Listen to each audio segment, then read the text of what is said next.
আজকের বারটা ছিল বৃহস্পতিবার, আর এদিকে দেখো চিনি কিন্তু চিনি দিদুনের সাথে চলে এসছে আমার দিদুন বাড়িতে। আর কালকে যে চষি করে কেটেছিলাম আমরা চারজন মিলে, মানে আমি, চিনি আর মা আর দিদা মিলে, সেই চষিটায় কিন্তু এখন জাল দেওয়া হচ্ছে। দেখতে পাচ্ছ কি সুন্দর করে।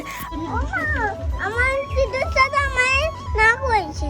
দিদুনের সাথে রাগ হয়েছে? কেন কেন রাগ হয়েছে? রাগ করে বাড়ি চলে যাব। তুই রাগ করে বাড়ি চলে যাবি? বাবা, ও মা, কার উপর রাগ করবে? চিনি, কার উপর রাগ করছো তুমি? দিদুনের সাথে। ও দিদুনের সাথে রাগ করে নাকি বাড়ি চলে যাবে। দিনে বলছিল বাড়ি যাবে না, দিদুনের সাথে রাগ করে বাড়ি চলে যাবে। কি হচ্ছে ওটা? কি বানাচ্ছে মামা? কি বানাচ্ছে?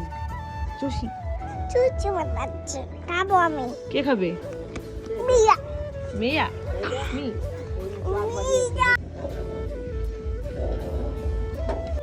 এই চষি হয়ে গেছে।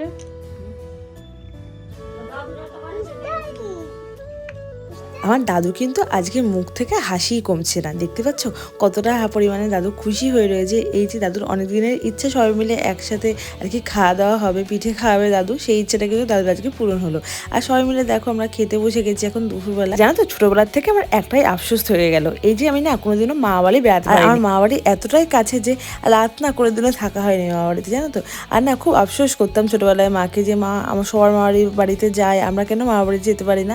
অবশ্যই যাই, কিন্তু ওই যে গিয়ে চলে আসি, এটাই একটা বড় আফসোস থেকে গেল ছোটবেলার থেকে, যে মা বাড়ি বেড়াতে পারলাম। হয়তো চিনি সেই আফসোসটা একদমই করবে না, যেহেতু চিনির মা বাড়িটা অনেকটাই দূরে, কিন্তু ওই কল্যাণীর থেকে সিমলাটা অনেকটাই ডিস্টেন্স, ও তো থাকাটা বেশ ভালোই যাবে।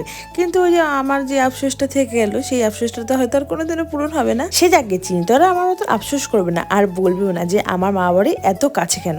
সত্যি কথা বলতে ছোটবেলার থেকে না মাকে পাগল করে দিতাম, কেন আমার বাড়ি এত কাছে হলো, আমার মা বাড়ি কেন এত কাছে হলো, আমরা কেন মা বাড়ি বেড়াতে যেতে পারি না, এটা বলে মাকে কান মাথা একদম খারাপ করে দিতাম। আসলে আমার পিসি বাড়িটা একটু দূরে, আমার পিসি বাড়িতেই বিনীত পিসি বাড়িতেই শুধু আর কি যা হতো, গরমের ছুটি বলো, পুজোর ছুটি বলো, পিসি বাড়িতেই যেতে হতো। ওই একটা মাত্র বেড়ানোর জায়গা আমার পিসি বাড়িতে। সে যতই হোক মা বাড়ি তো মা বাড়ি বলে, সে তাই মা বাড়ি যায়, মা বাড়ি ভারী মজা কি চর নাই, সেটা তো আর বলা হলো না।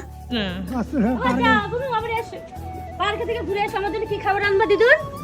আমার জন্য বিরিয়ানি নিয়ে আসবা। আসলে চিনি মা বাড়ি থেকে যেতেই চাইছে না, ওকে পার্কের নাম করে তারপরে কিন্তু আমরা এখন বাড়িতে নিয়ে যাচ্ছি। আর দেখো আমাদের পাড়ায় এখন কেমন অবস্থা হয়ে গেছে। এতদিন কিন্তু কত সুন্দর একটা জমজমাট ছিল, আর এখন দেখো, তারপরে এই যে দেখো আমরা কিন্তু এখন বাড়ি যাচ্ছি, আর সূর্যটা কিন্তু ডুবছে, আর কি দারুণ লাগছে দেখতে। আর এদিকে দেখো আমি বাড়িতে চলে এসেছি 1 সপ্তাহ পর, একদম 1 সপ্তাহ হয়নি, কালকে হলে 1 সপ্তাহ হবে। আগে শুক্রবারে গেছি, বৃহস্পতিবার বাড়িতে এলাম। তো এসে কিন্তু আমার ছাদ বাগানে আমি চলে এসেছি, কেননা অনেকদিন ধরে ছাদে আসা হয় না। আর সত্যি কথা বলতে ছাদে না আসলে ভালো লাগে না, কবে থেকে ভাবছি আসবো। এই চলে যাবে 1 সপ্তাহ পর। আর কি সুন্দর ফুল ফুটেছে গো, কি সুন্দর লাগছে। ওয়াও, এটা লাল গাঁদা ফুল ফুটেছে। ডালিয়া তো ভালোই বড় হয়েছে গো, কিন্তু নিচের দিকে একটু ইয়ে হয়ে গেছে। বাবা, এটা কি? এটা শাক। আর জল কেন? জল দিয়েছে কে? তো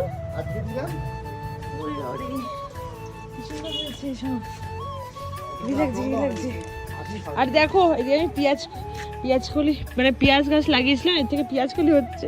আর পেঁয়াজ গাছগুলো কি মোটা মোটা হয়েছে। আর এটাতে সেই পদ্ম ফুল গাছ লাগিয়েছে, কিছু এত সুন্দর বেরাচ্ছে গাছটা। এই ফুল ফুটে নিয়ে এখনো ওটা করি আসছে, ফুটে নিয়ে তো কি ভাল লাগছে গো। হ্যাঁ, একই ফুল 3টে ফুটেছে তো দেখছি। ফুলটা দেখো কোনটা? মা পেঁপে বলছি, সরি, এটা কি গাছে নেই, টমেটো গাছে ফুল চলে এসছে। বেগুনটা দেখো শুধু, এটা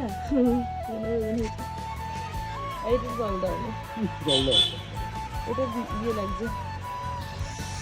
চলে এসলাম ওর কল্যাণী সীমান্ত।